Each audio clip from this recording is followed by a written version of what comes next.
कौसर काज़मी साहब, अगर इलेक्शन होते हैं एक बाजी मिल जाएगी पीटीआई को या बानी पीटीआई को, योर कमेंट्स ऑन दैट? देखिए प्रिया, अभी आपने सुन लिया, आपने मुज़ाकरात के हवाले से सवाल किया और उसका जवाब, यानी इज्जत की बात वो कर रहे हैं खवातीन की जिन्होंने हाल ही में ऐसे ट्वीट किए कि जिन पे हर बंदे ने उनको जो ना दान तान किया। आप किस मुंह से बात कर सकते हैं खवातीन की जब आपका अपना तर्ज अमल देखें कि आप किस तरह की जुबान इस्तेमाल करते हैं, आपका किरदार क्या है, आपके ठीक है, उनका तरीका या बात करने का उस पर इतराज है, बट माय क्वेश्चन इज कि ये तो आप नहीं डिनाई कर सकते कि बहुत ज्यादा कॉर्नर किया गया है पीटीआई को, मैंडेट उनका है, वो उनको नहीं मिला है। ये इन बातों को तो आप डिनाई नहीं कर सकते। अभी खुर्शीद शाह साहब ने कहा कि इलेक्शन होंगे तो आ जाएंगे, यही जमात आ जाएगी हुकूमत में। प्रिया, आप अगर खुर्शीद शाह साहब कह रहे हैं तो उनका जाती मौकफ है। आप किस तरीके से एक सोशल मीडिया पे फैलाए गए झूठ को मैंडेट के साथ मंसूब कर सकते हैं? भाई, इनका मैंडेट छीना गया है।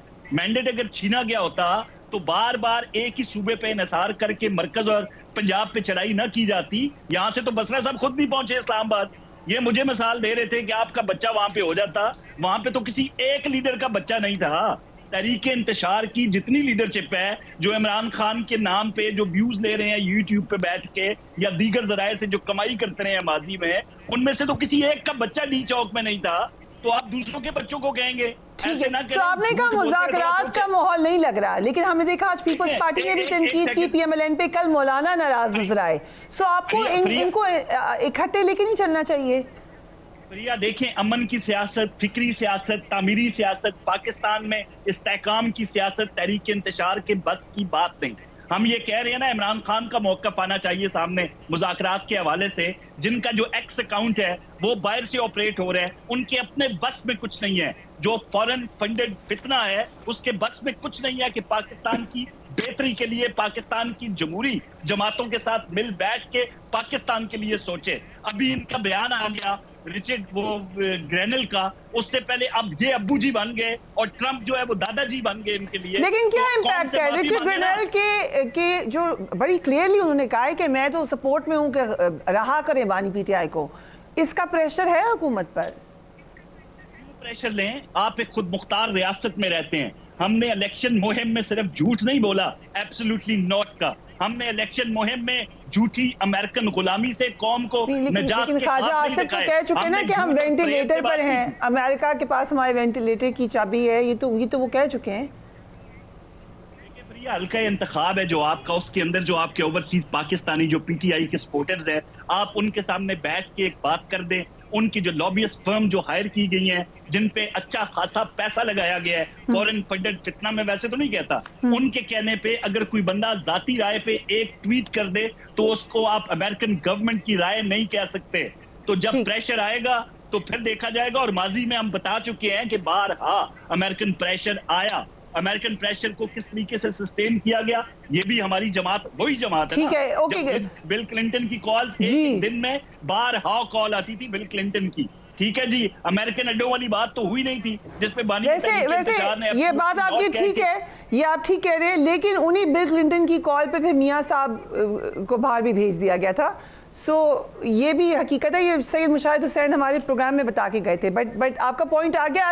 उस बंदे का हवाला क्यों देती हैं कि जो नवाज शरीफ के बुग्ज़ व अनाद में मुब्तला है आजकल? कादिर मंतुखाल साहब, अमेरिकी सदर ट्रंप की जो मशीर हैं रिचर्ड ग्रेनल, उनकी ट्वीट का कोई प्रेशर होगा या एक जस्ट उनकी राय है?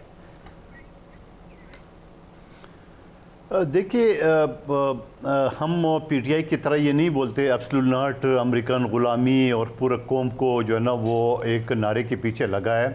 और आज खुद वहाँ पे अमेरिकन फर्म लॉबिंग के लिए हायर करते हैं, सेनेटरों से रब्ता करते हैं, पैसे खर्च करते हैं वगैरह वगैरह। ये अमेरिका एक हकीकत है, जितनी मर्जी हम उसको बुरा भला कहें। यकीनन IMF पे भी उनका असर है, वर्ल्ड बैंक भी है और दुनिया की इकॉनमी पे उनका असर है। तो अमेरिका की ज़रूरत तो हमें होगी, चाहे हम जितने भी उसको बुरा भला कहें। लेकिन ये भी माजी जो बात आप कर रहे हैं और काज़मी साहब ने जवाब दिया है, नवाज शरीफ साहब को एटमी धमाके के लिए उन्होंने जो फ़ोन किए, जो आश्रय दिया है पैसों का, उन्होंने इनकार कर दिया है। पाकिस्तान कोई श्रीलंका या कोई बांग्लादेश या कोई और मुल्क तो नहीं है ना, एटमी मुल्क है, पहली अमेरिका, पहली इस्लामी मालिक में।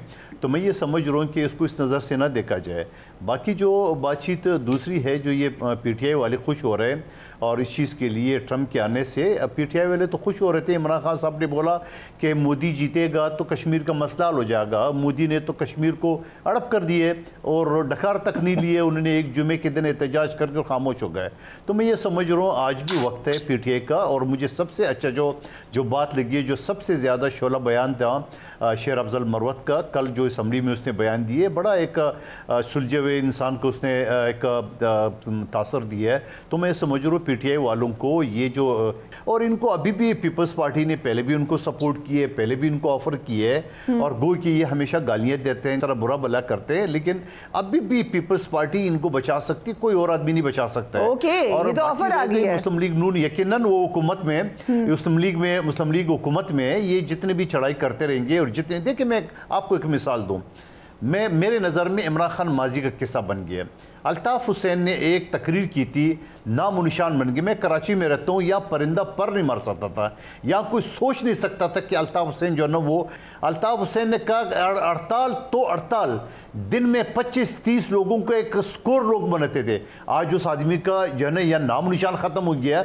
जो उन्होंने पाकिस्तान की जो फौजी तनसीमात पे अमली किए, जो पीटीआई ने किए, मैं समझ रहा हूँ कि इनको अल्लाह ही बचा सकता है। मुझे तो दूर दूर तक नजर नहीं आ रहा है। हाँ, सियासी पार्टियों के साथ मिल गए तो यकीनन एक प्रेशर बन सकता है। आपका एनालिसिस है मंतोखिल साहब, या इंफॉर्मेशन है? मैं तो एनालिसिस आपको दे रहा हूँ। अल्ताफ हुसैन, मैं कराची में रहता हूँ, यहाँ परिंदा पर नहीं मार सकता था। आज उस शख्स का नाम लेने वाला कोई नहीं है। तो आप मुझे बता दो कि उसने आदमी ने एक तकरीर की थी, इन्होंने तो पूरा जो ना पाकिस्तान की बुनियादी हिलाई है। तो मैं ये समझ रहा हूँ इनको अल्लाह ही बचा सकते हैं। और मैं फिर ये दोबारा कहूँगा, ये जितने मर्जी है, ये जो रेमिटेंस का हवाला पहले भी सिविल नाफरमानी की, जरा फरिया शौकत बसरा साहब वकील है, मेरे पेटी भाई है, जरा उनसे पूछो सिविल नाफरमानी होता क्या है। ठीक है, ये बसरा साहब, ये सिविल नाफरमानी पे बात आ गई। सुन एक जुमला मुकम्मल होने दे। सिविल नाफरमानी का मतलब यह है कि कोई बिल अदा नहीं करो, किसी अदालत को नहीं मानो, किसी हुकूमत को नहीं मानो। आप मुझे बता दो कि खैबर पख्तूनख्वा में इनकी हुकूमत है और वो अपने खिलाफ सिविल नाफरमानी की तहरीक चलाएंगे, तो उस सूबे का बना क्या है? तो पहले ही उस सूबे जो है ना, वो एक खून में जो है ना वो लथपथ सूबा है, पहले ही वहां पर बेरोजगारी है, पहले वहां पर अमन अमान की सूरत हाल है, वहां सिविल नाफरमानी की तहरीक ऐलान भी करेंगे। तो मुझे तो नहीं समझ में आ रहा है कि इनकी हुकूमत। ये जरूर तफसीलन बता दें कि सिविल नाफरमानी खैबर पख्तूनख्वा में कैसे होगी और बाकी इलाकों में कैसे होगी, और ये भी जरूर बता दें कि आर यू हैप्पी कि ट्रंप एडमिनिस्ट्रेशन आपके हक में ट्वीट कर रहा है, या आपको लगता है कि उनको इंटरफेयर नहीं करना चाहिए था?